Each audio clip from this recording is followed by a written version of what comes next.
दादा तुमचं नाव सांगा. शेखर चंद्रकांत सावंत. तुम्ही आले कुठून मी मुंबई बोरिवली. आणि तुम्हाला कसं समजलं आपल्याकडे? हे युट्यूबवर बघून आणि मी माझ्या पोरांबरोबर बघून वगैरे युट्यूबवर हा. त्या समजलं की चांगली क्वालिटी वाटली म्हणून आम्ही एवढं लांब आलो. तुम्ही किती घेऊन चाललेत कोंबड्या? हे आता 40-45 कोंबड्या आहेत माझ्याकडे आणि कोंबड्या आहेत 6. तर मित्रांनो इकडे बघू शकता या आपण 40 ते 50 कोंबड्या दिलेले आहेत.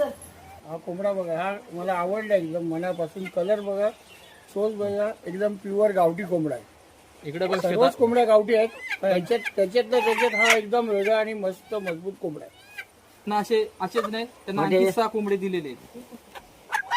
बघू शकता या कोंबड्या आपण दिलेले आहेत त्यांना. दादा तुम्ही कधीपासून करता या व्यवसाय? 6-8 महिने झाले. नाला सोपर आलंय माझं. तर किती घरी आहेत कोंबड्या तुमच्या? आमच्याकडे आता 60-70 साधारण किती अंडी निघतात तरी तुम्ही? 25-30. तुम्ही अंडी सेल करता काय? हो, फक्त अंडी सेल करतो किंवा घरात खायला किंवा मित्रांना वगैरे लागतात ते देतात? अजून प्रॉपर धंदा बिझनेस हे चालू नाही केलाय. नाही चालू फक्त अजून घरातले मित्र म्हणजे त्यांनाच पुरत नाही. हा. जर वाढत जाईल तसं आपण सर्वांना देत जाऊ. आणि तुम्ही पहिले वर्षभर अनुभव घेणार पहिले, हो, 1-1.5 वर्ष अनुभव घेणार, त्याच्यानंतर तुम्ही मोठ्या नंतर प्रमाणात मोठ्या प्रमाणात करणार.